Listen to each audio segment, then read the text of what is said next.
تو بچه یوشین کو السلام علیکم. سلام تبریک سلام. یک در یک سو چند سوش درستی؟ برخیت دارایتون السلام علیکم. بذاریشی بذارید خواهد سلام همه شو برده اینا شیدیم آرامه شیدیم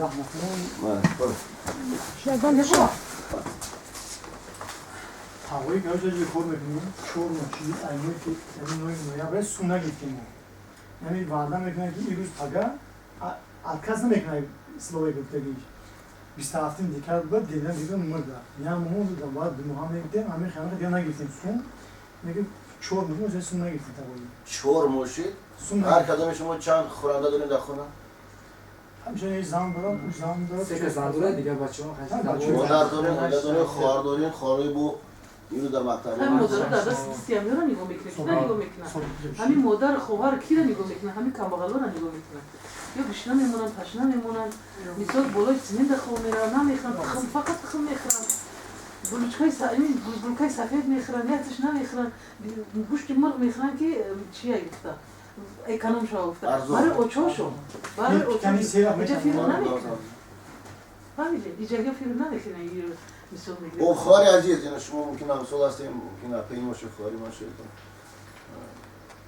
همین عذاب برای چی دست داری توجیه همین در توجیهستان رحمانوف پرزیدنت میگه میزند که من یکم کس خواهش نکردم از وطن برای روم چرا برآمده میرم اما پروبلم همه جویا خیلی نیت توجیهستان همه جو درست است همه جو مرد همه جویا خیلی فایده میکنه با کدام سبب ندادم پیش شما مورا هوایی سه وقت کارم میکنه که تن دست آورده میتونه افتوزی برای میاره نمی سوم همین بودگی فرزندو همین قدر زیاد داره دیگه میلاد هم هست هستن ازبکان هستن فیرما چینم درست یک کدام مدرسه کارالیو مسکو سود بود کارالیو روبرش فامیلش نماش گنرال دیگر اشو دیروز بود مدت ولی سانه زاویه زمینش میشه شما میبینید کارالیو من فهمیدم چندی مراتی رو چیکار نمیکنم من چند پاکی از زمان زمین بود پیش از این سالهای پیش هم بود حادثه برای چی وقتی نبور گرفته می شود چون که در حالت سخن گفتن با روبایت یا که همه شما طرفدار آنها هستید و دو نفری آنها در بین شما یک جنگ و جنجال می‌خیزند. گفتید که اینا دو نفر نیستن اینا زیاده 4000 آدم است آنها در اونجا هستند.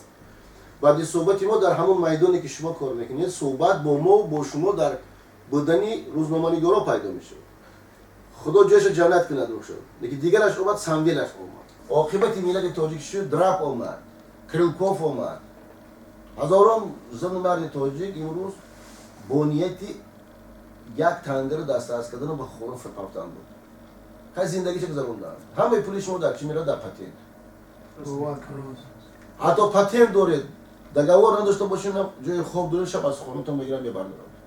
این چیست این نبودنی امروزه متحد بودن نبودنی نامتحدی ملت تاجیک است اولا. چون که در اینجا همه ملت هستن. ازبک هستن، قرقیز هستن، مالدوان هستن. این کارخانه تاجیکستان تاجیک دیاسپور این کارخانه تمامی دولت‌های سابق شوروی شد. اگر با گازت و روزنامه‌مون یا با سایت‌های ما همه ملت هستن. چرا نرفتن به دادستان روسیه؟ چرا نرفتن به وزارت کره خارجه روسیه؟ آنها همین جمعیت. همون داد و فیغانی که شما دارین از زمین بعد صدا میبرند. دیگران کی هستن؟ نامدن برای خودن. جمعیت ساختن برای خود. دولت ساختن برای خود. نمایندگی ساختن برای خود. آنها از حساب شما زندگی میکنن. از حساب انداز شما تاجیکستان چقدر پیش رفت؟ از حساب پولای شما تاجیکستان چقدر ساخت؟ با قدر شما رسیدن لازم است. من در یک باره سخن میپرسم از شما وقتی که شما هر یک باره مراجعه میکردین روبرال میگم که شما هیچ جا نروید و پول شما رو میتید. 4 ماه شد پول نیست. آینده همین چی میشه؟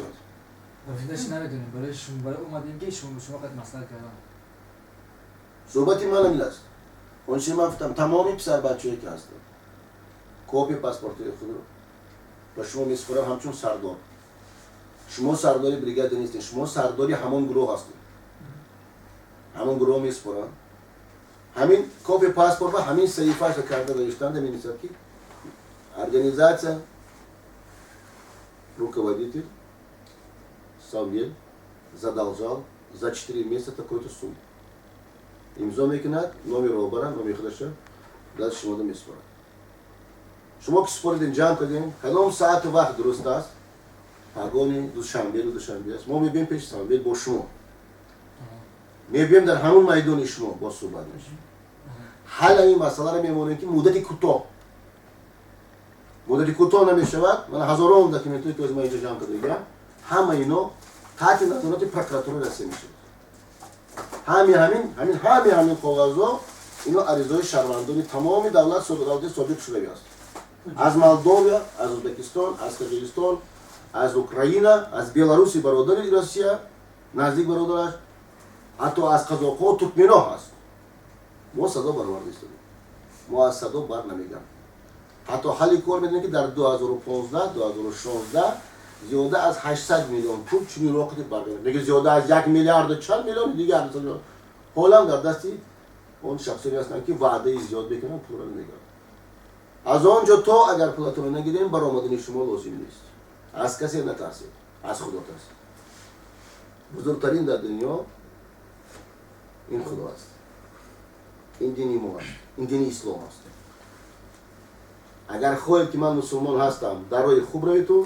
شما نه تروریستین نه اکستریمیستین نه به کسی بدی کردگین نه به کسی بدی میخواین خواهی شما یگانه است که ما تیاریم کار کنیم در آینده همین جمعیت بعدی مای مرد دارم با هر یک نفر شما در کجای کار نمیکنید دگاورتون میدید روید کار کنید از شما تنگه لازم نمیشه روید با روبریت محال میکنید 15 روز است آوانس گردم باید دیگه شید اویلی کشه گردم باید 15 با آوانس گردم در حالتی ندادن تحت نظاره بشه دو بار دیگر گام میزنم متحد بودنی همه میلت است باور نکنید پس ردید باور نکنید برای همین امروز با آخرین ما است شما دیدید ما وعده کردم که روز با شما وام میخرم روز استراحتی است امروز این روز 24 فوریه از روز استراحتی است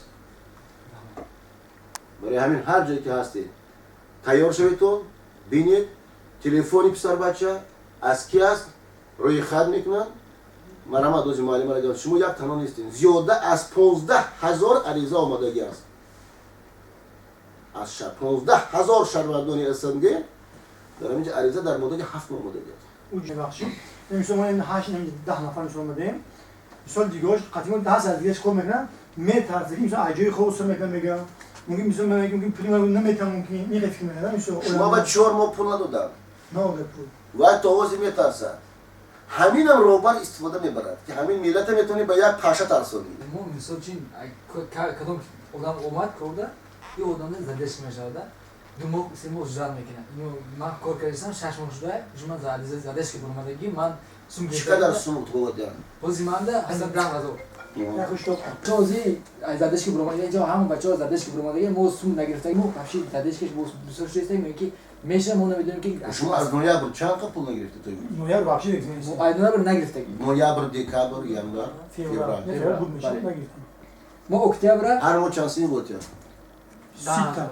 باز بچه‌ها سیستم برس در کاغذهای باید چند تا از چهار کندیرده 13 تو داوید گورس در گور ما روز شما مالت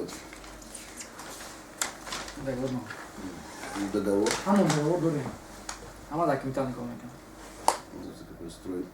стройбетону значит в лице генерального директора Ашота Юрьевича Мурт в размере 13 тысяч рублей.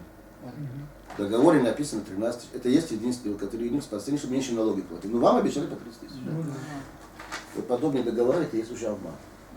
налог убежал. Да. Он не хочет, да, вот. Вот он, когда вы обращаетесь в прокуратуру, говорит, ну, отдаем всем по 13 тысяч рублей. Остальные суммы не будут. Он готов вам отдать. Поэтому мы будем работать с вами вместе. شما در کدام حالت هستید؟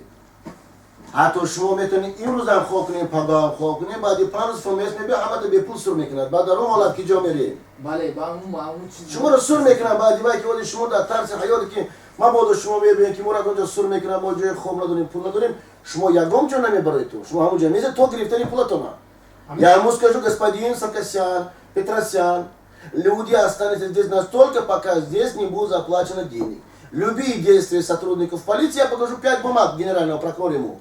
Вы там работали. Вы настаиваете, а вас когда вызывают и начинают проверять, что вас по одному дергают, вы сами летающую муху уже боитесь. И вас они как используют, последние называемые солдатские портянки. Я вас попрошу стать на своем месте, защищать свои права. Больше я не знаю, куда вас отправлять. Ama ki hatem yok 3 سال derece kor mekinim. Varşo'da. hatem ne mekinim açıyor da aynı film koyayım. Ara milaj ham Uzbek ham boşan. So o müsaade misal ki misal. Uzbek etmeyi, ничего. Только мои, это не ваши. Misal ham koy acı kor mekinim. Ham misal başka bölgelerde hatem acı kor mekinim. Bayım tamam nofamdi nes. Ne ki hem soran kaçırıcı pul tam derece ki rezinka işlem koruyor bir. Şor muha. Acı paten plus mu oldu zevç paten plaka. Ay isabren o sabah kal misal bas oraya plaşan mondagia. Я еду к вам.